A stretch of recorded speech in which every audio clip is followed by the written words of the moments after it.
Все мы грезили о море, когда были детьми. Мальчики в каждой школе зачитываются Жюлем Верном, а потом вырастают и передают его своим детям. Каждая девочка помнит Ассоль, мечтавшую о судне с алыми парусами. Корабль – символ свободы, полета фантазии. Это настоящее чудо инженерной мысли, такая махина, мерно идущая по волнам и разрезающая водную гладь.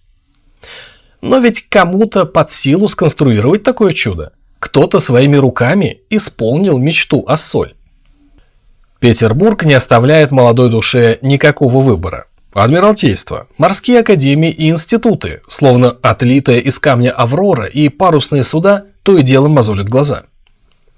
Море заразительно. Оно тянет к себе, приковывает взгляд, и пути назад уже нет.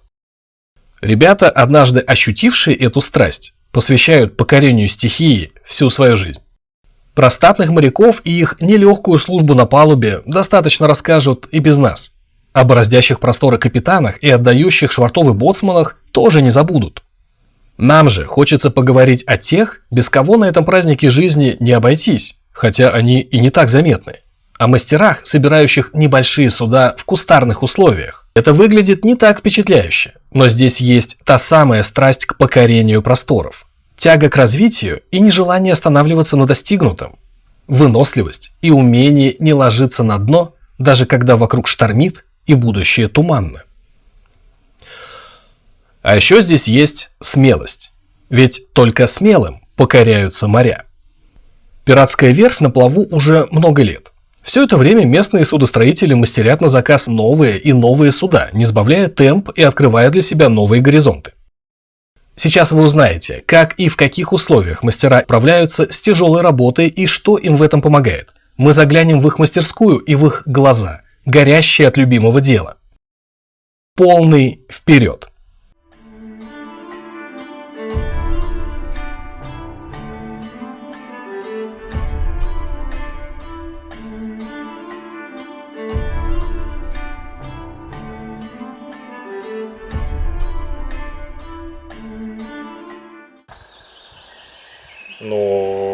Достаточно давно решил, что надо бы свою верфь создавать. Пока работал там на разных верфях.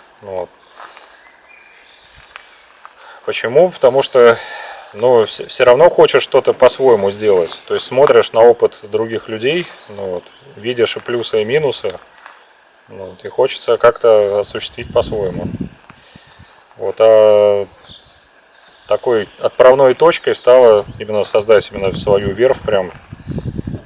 Просто у меня отец мечтал построить свой бриг, он у меня был капитан, и судостроитель, но до своей мечты не дожил. И я решил, что все, пора так кардинально все менять. И создал верфь, начал искать единомышленников. Потихонечку все пошло, поехало. Единомышленники нашлись, и верфь развивается. Мы познакомились с Иваном и с Альмирой. Она была нашим преподавателем по компьютерной графике. И она нам рассказала, что есть такое замечательное место здесь на верфи, которым требуются сотрудники. А я без мастерской просто не могу жить. Вообще никак. Я 3 года отучился в колледже на столяра и очень полюбил это дело. У меня в квартире мастерская была, поэтому мне здесь без мастерской полгода было тяжело жить. Непосредственно судостроением я увлекся, когда попал сюда, а просто парусниками и всякими работами по дереву это была какая-то мечта детства несбыточная, которая вообще не было никаких путей прозримых для того, чтобы к этому прийти. Но как уже Ваня ответил на вопрос, как мы сюда попали, собственно, здесь и оно и закрутилось, завертелось. Наверное, в детстве, когда кораблики мастерил, пенопласт обтачивал об асфальт. А по-серьезному, наверное, лет в 14, когда учился в мореходном училище, бегал в самоволку на парусник Святой Петр шхуну. Вот, достраивал. Мне это дело понравилось. Мы сидели в общаге с Альмирой, и она сказала, что она делает проект лодки. Лодка была проект Мусеньки, который вы еще увидите. И она сказала, что ей нужно как раз на следующий день, она собиралась ехать сюда. Вот. И я, конечно, с ней с горящими глазами поехал сюда. И, в принципе, вообще не разочаровался ни разу. Ну, увлекался. Как-то так получилось, что множество парусников потом строил. Участвовал и в достройке, и в перегоне, и работал на разных верфях. Сначала как подмастерье, там и навыки получил.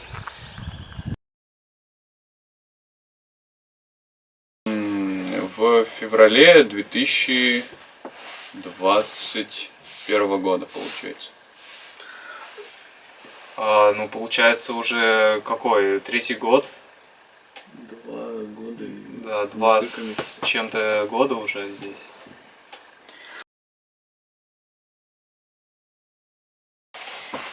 Да, мы на разном специализируемся. У нас довольно обширный список задач, которые все выполняют. Ну, Ваня больше специализируется на такой классической столярке. И потому что у него лучше всех получается. Я сложно сказать, на чем специализируюсь, но изначально, ну, потому что это все находится в развитии, и компетенции людей меняются в процессе как бы жизни верфи, люди какие-то новые навыки получают. И ну, я сюда, допустим, прибыл с багажом работы на станке с ЧПУ фрезерном, 3-осевом. Вот в процессе я стал больше работать тоже с массивом, с деревяшкой. Малярные всякие работы мне тоже в целом довольно интересны, их тоже довольно много. Ну, у нас в команде тоже есть Ульяна, мы ее иногда привлекаем для малярных работ, она профессиональный маляр. И ну, вот сейчас я освоил 4-осевой ЧПУ станок. То есть люди повышают свои навыки в каких-то новых сферах, себя проявляют, и благодаря этому все это так гармонично сосуществует. Ну, все в основном столяра. Вот. Если какие-то специфичные навыки, вот, например, у нас в коллективе вот, Серега есть, он гусли, например, мастерит. То есть он не просто корабел, он и музыкальных инструментов мастер. Вот. Ваня там очень любит всякие ЧПУ станки. Он в этом гуру. Всякие роботы, чтобы нам делали детальки для наших яхт. Ну, второй Ваня очень аккуратный. Всякие ласточкины хвосты, там тонкие работы. Это ему поручаем. Хорошо делает. А так все хорошие мастера и специалисты.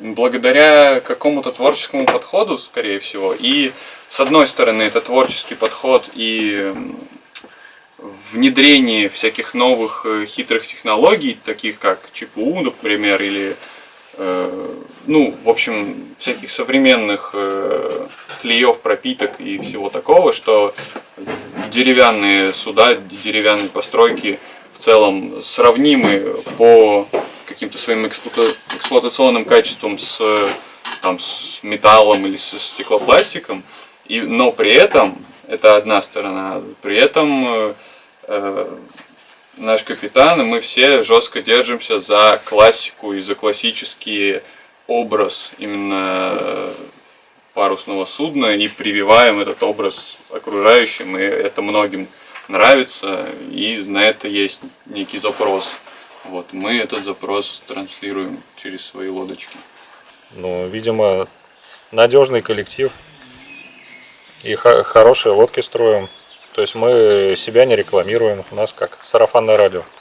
Кому-то сделали хорошую лодку, уже от него молва идет, обращаются люди. То есть без заказов не сидим. Ну, в принципе, конечно, влияет, потому что мы чувствуем все подорожание материалов, пиломатериалов, и, конечно, это печально. Ну, они влияют, поскольку они влияют на цены на материалы, но так как у нас очень творческий подход к делу, мы можем практически любой элемент либо сделать сами своими руками, если это металл. Если это дерево, а изначально был там металл или пластик, то уже неоднократно это было нами осуществлено, когда берется принцип действия механизма какого-то импортного или просто который бешено подорожал, и мы просто делаем проект такой же самый по принципу действия штуки, но выполняем его из дерева, это получается во много раз красивее, эстетичнее и при этом сделано у нас без каких-либо потерь, только одни плюсы, можно сказать, от такого подхода. Ну, стало интересней. Какие-то моменты сами начали разрабатывать, фурнитуру яхтенную делать. То есть появилось больше возможностей. Я очень рад, что нагрянули все эти кризисы и санкции. Побольше бы их.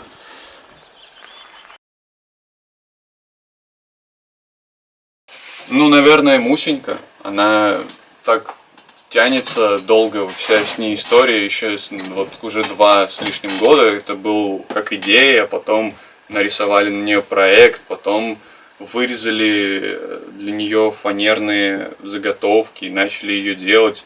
В процессе придумывали всякие усовершенствования, как эту технологию сделать более доступной людям, чтобы они сами могли такое строить. И как бы на каждом этапе все как бы хитрее, красивее. Вот сейчас палубу хотим настелить на нее лиственничную. В общем, такой живой проект, и живые проекты, они как-то всегда больше цепляют, чем уже шаблонные. Ну, я все свои детища люблю, но вот то, что я строил, это марсельная шхуна Леди Эл.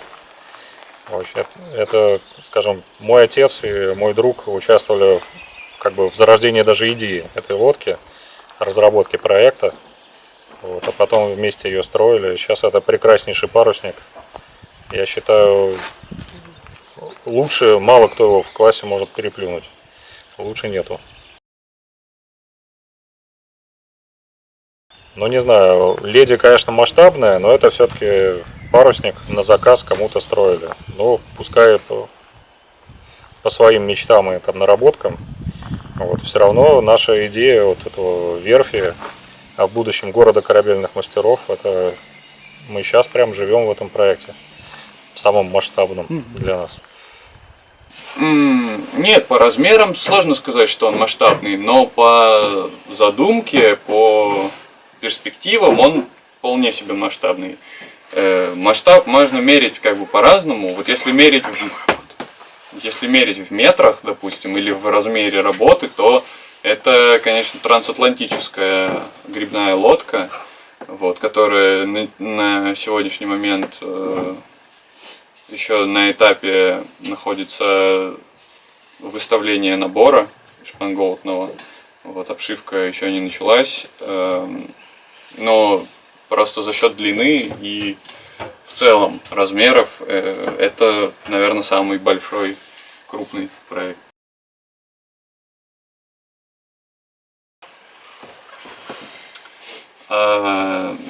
У нас есть один товарищ, который привлекал нас на разные работы по катерам, яхтам, за которые он отвечает. Вот самый необычный заказ, который нам от него поступал, он привез нам сейчас, ну-ка, 5 секунд, с алюминиевой ручкой. И сказал, что она ему не нравится, она слишком короткая, и что он хочет деревянную ручку. Вот. Мы сделали ему деревянную ручку с нашим логотипом выжженным. Вот. Но зима закончилась, он ее пока не забрал. Вот. Это, наверное, самый такой интересный с точки зрения странности заказ. Не, ну в принципе, то, что вот мы сейчас для экспедиции «Восход» строим необычную лодку для пересечения Атлантики, то есть она лодка музыкальная студия, не просто чтобы грести на веслах через Атлантику, а то есть у ребят было одно из требований, чтобы она еще и, почему она еще деревянная, чтобы она звучала. Вот. И поэтому конструктор Олег Короб разрабатывает с этой позиции, а мы строим.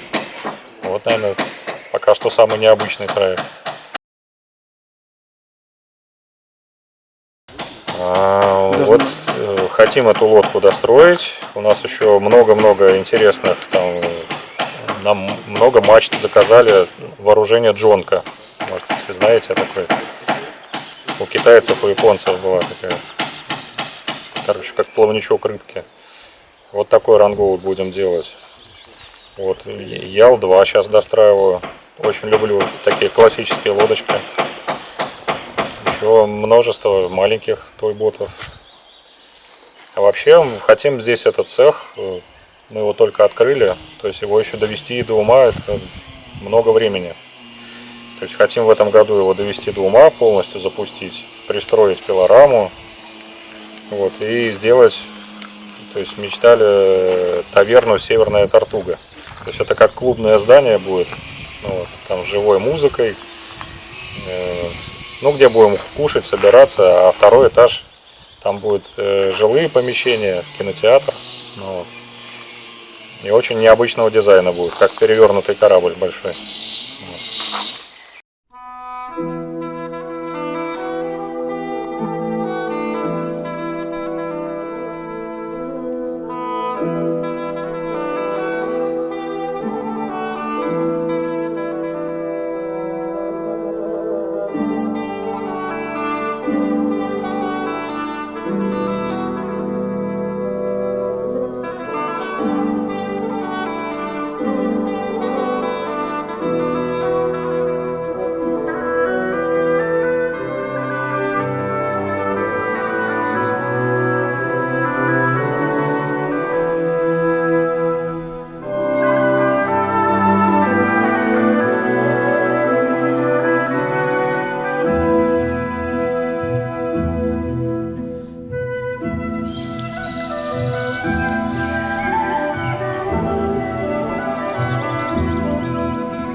Это проект фанерные лодочки по технологии шейс-клей.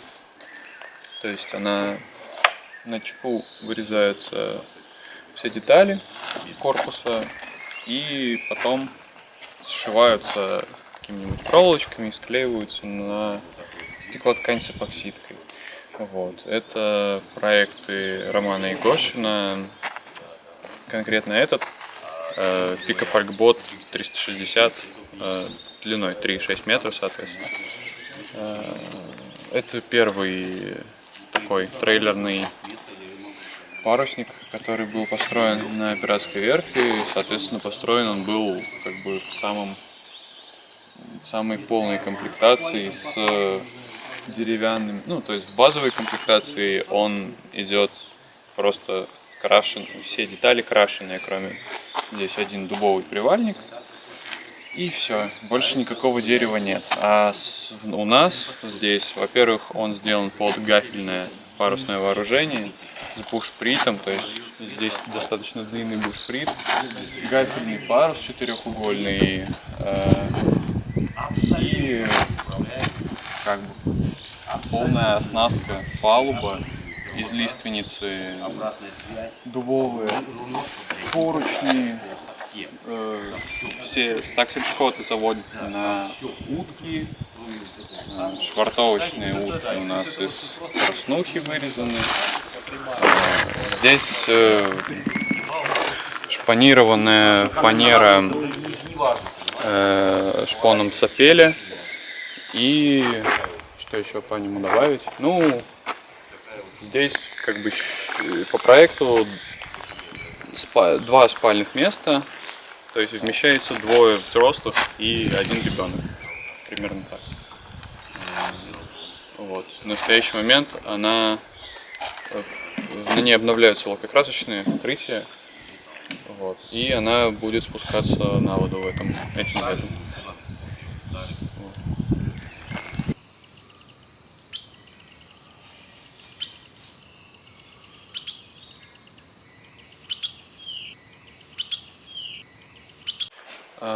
Этот проект тоже по конструкции Романа Егошина, фальгбот 16 футов, длина 4,8 метра, соответственно. Это самый длинный в линейке по длине, самый такой приспортивленный, более низкая рубка. Вот у проекта, который по соседству стоит, у него чуть больше обитаемость за счет более высокой крыши, но зато у этого более такие утонченные линии. Вот. Этот проект строили не мы сами, но здесь много элементов, которые были сделаны нашими руками. Допустим, она попала к нам на замену лакокрасочных, вот, но параллельно и в дальнейшем придумалось еще много других идей. Вот. Ну, то есть после вот этих лакокрасочных необрастайкой покрасили. Добавили фирменную надпись, такой нигде нет ни у кого. Бушприт дубовый. Она вообще была в бермудском вооружении, вот, а мы делаем из нее гафельную с бушпритом. Вот. В общем, добавили на нее разных деревянных вкусняшек.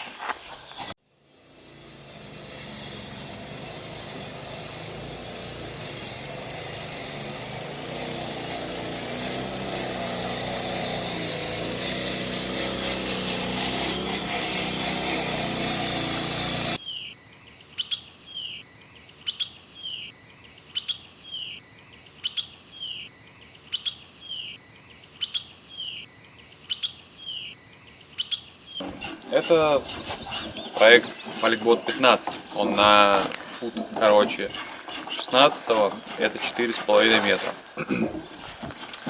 Он в нем повышенная обитаемость, то есть там высота в рубке позволяет, сидя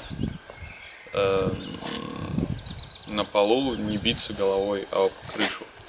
Это удобно. Вот. Эту лодку мы строили сами с нуля, из фанерного кит-набора. Вот. И она уже отходила сезон и пришла к нам на обновление лакокрасочных, вот. И в том числе добавление вот этого зеленого слоя необрастайки. Вот. Ну, сейчас она в перевернутом виде. У нас есть здесь все условия для переворота лодок, что вообще может представлять такую довольно сложную задачу для людей в гараже, но у нас с этим проблем нет. Вот. Мы перевернем его обратно, когда докрасим, и будем добавлять слой лака на деревяшки.